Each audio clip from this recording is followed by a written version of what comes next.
So I'm speaking with composer Mario Savigny, whose versatility as a composer and storyteller can be heard all across his work. Some of his scores include the cult favorite Tripping the Rift, as well as a series like Mohawk Girls, and now the Crackle series, The Art of More, starring Christian Cooke, Kate Bosworth, Cary Elwes, and Dennis Quaid. Mario, thank you so much for speaking tonight. Thanks for speaking to me. Yeah, of course. And so to start off, I would love to kind of know at what point did kind of music enter your life, and and what was kind of the turning point that you decided to kind of focus on a path just for film and television composing. Well, I started playing music. I was like 6 years old. I was very instinctive kid. I was listening to TV shows, and there was a piano in the living room, and I liked to go on the piano and try to play the songs I was hearing on TV. So I developed my ear a lot at a young age, and then I started playing drums and guitar. I was very curious. I wanted to try everything.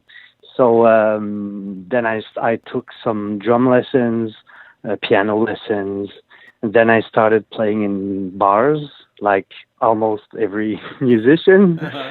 So I started playing nightclubs, and then there was like, a lot of bands playing the same songs in the same bars, So I started to twist, the songs. And are you there? Yes. Uh-huh. Okay, there's a noise on the line. So I started, twist the songs, play with arrangements, and I was like, oh, that's fun. It's cool to play with that. Making a song that was smooth. Making it sound like reggae song, or Yeah. playing with tracks. So then I started being,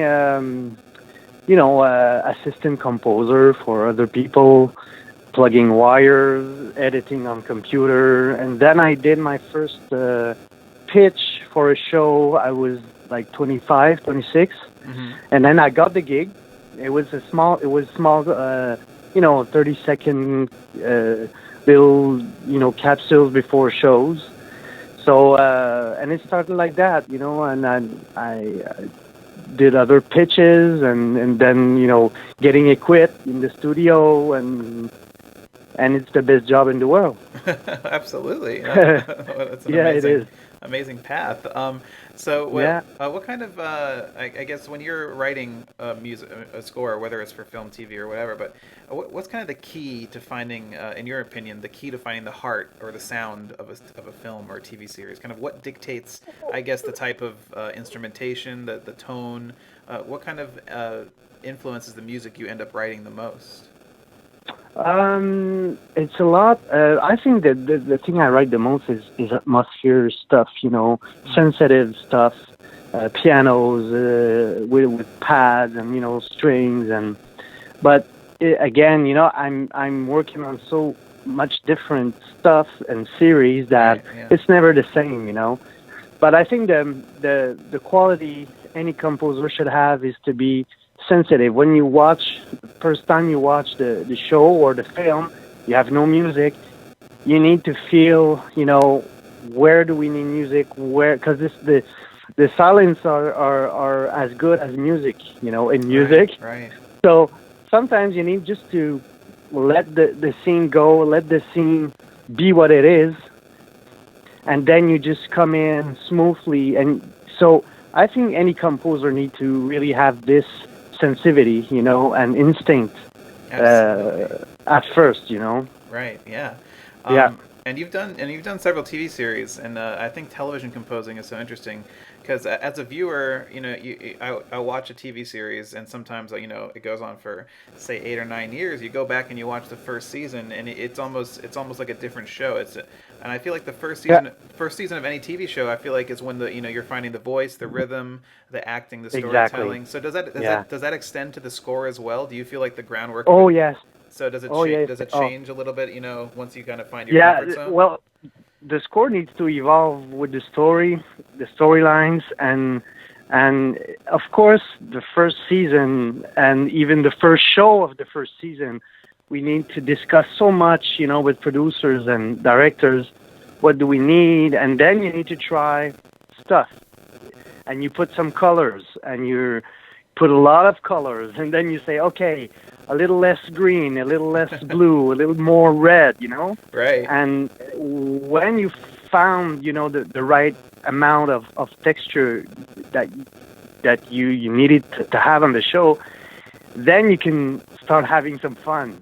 Absolutely. Because it's fun to explore, but when you find the sound you need, it's amazing where you can go. And then the storyline evolves, the seasons go and go, and your music becomes more mature, So it's very interesting because it's not, you need to compose for the show, not for you, Right. not for people, for people in a way, yes, because it needs to, reflect what the show is, but it's not about you. That's what I'm saying. Absolutely. So you need to respect the scenes. You need to respect, all the silences.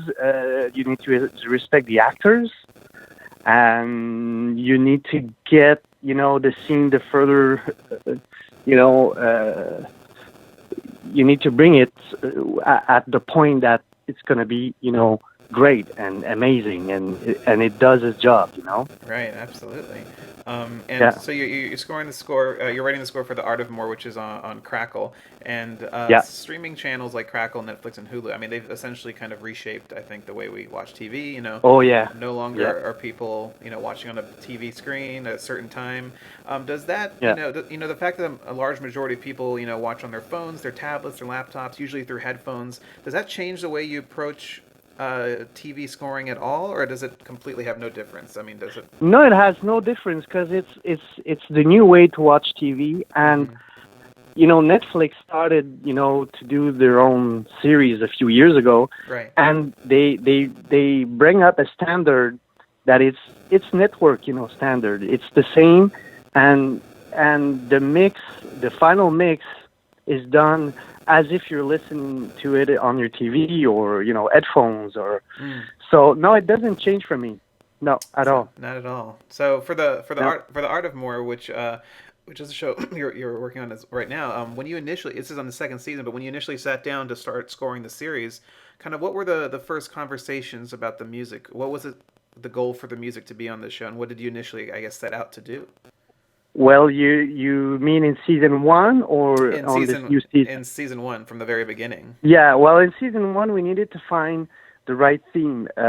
Graham, played by Christian Cooke, is the main character of the show, and we needed to find his theme, and it was the same theme that we used on the opening credit, and so this was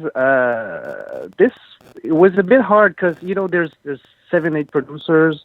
Everybody has ideas.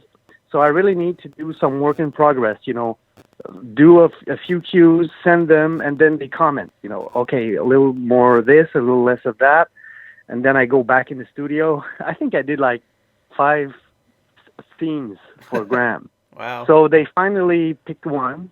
And then from there, all the score, even when it was like, underscore, really soft underscore, you can always hear a bit of the melody, and sometimes it's very, very, very low, but you feel it, and then it gives the character is texture, and the fact that he's a smuggler and he also works in auction houses made me do different arrangement, but with the same theme.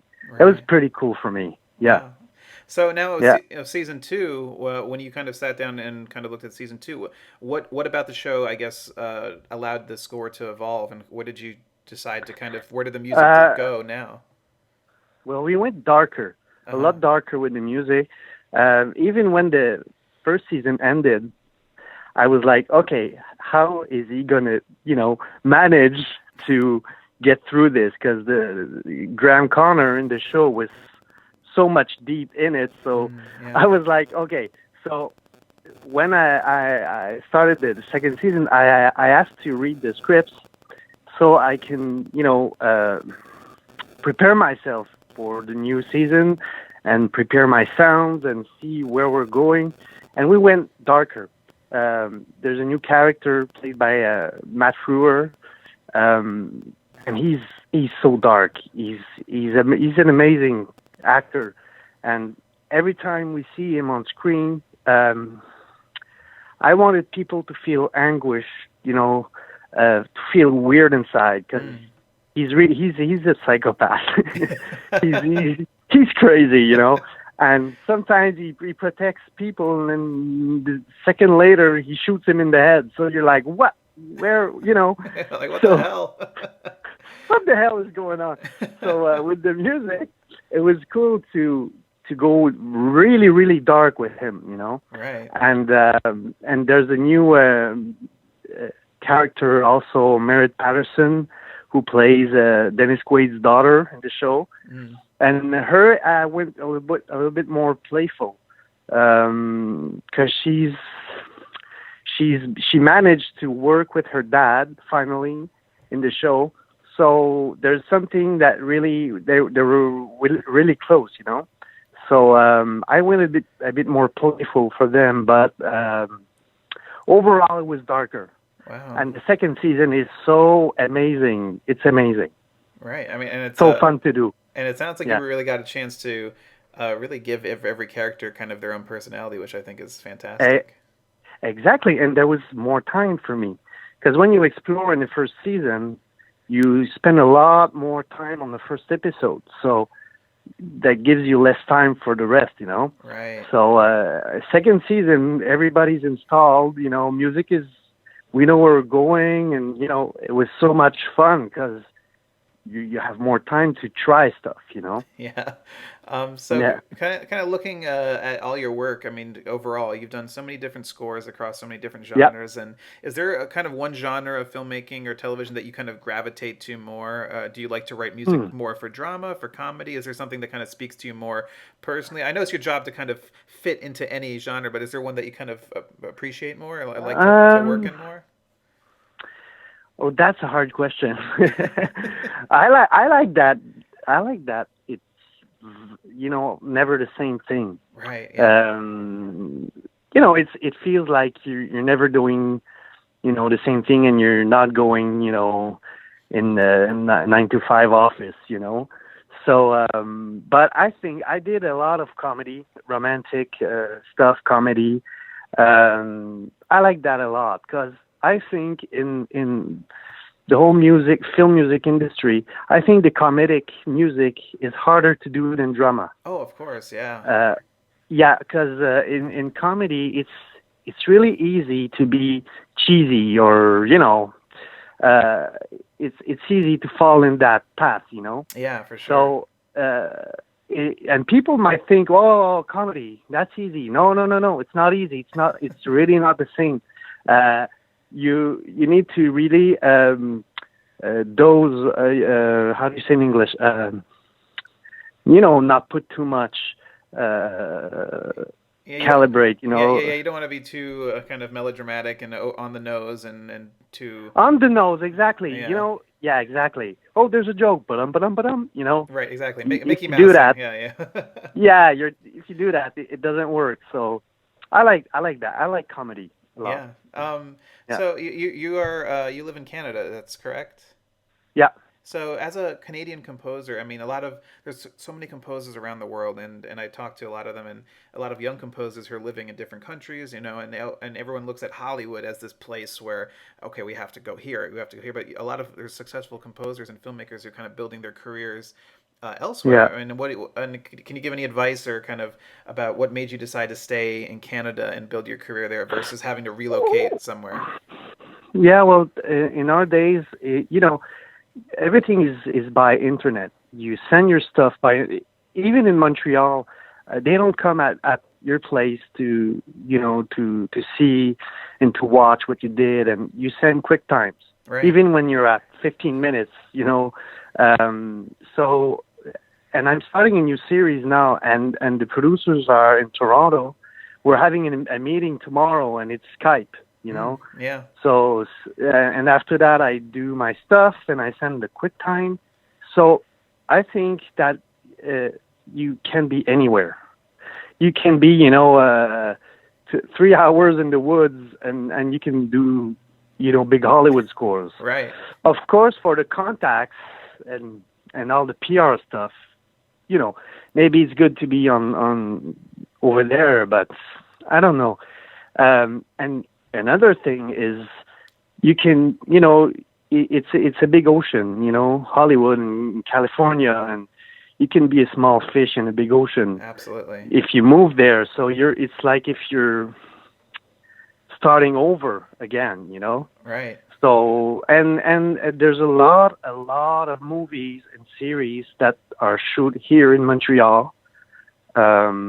We had last year, the 2 last years, we had like 25 productions. X-Men, there was X-Men, Art of War. I don't know all of them, but Right. Yeah. So I think you can manage to work on big stuff and being anywhere, Absolutely. Well, and Mario, you're definitely doing that, and you're doing such an amazing job, and your work is, I think, resonating with so many people. And I just want to thank you again for chatting tonight, and it was such a pleasure to kind of get into your head for a little bit. Well, thanks a lot. Thank you.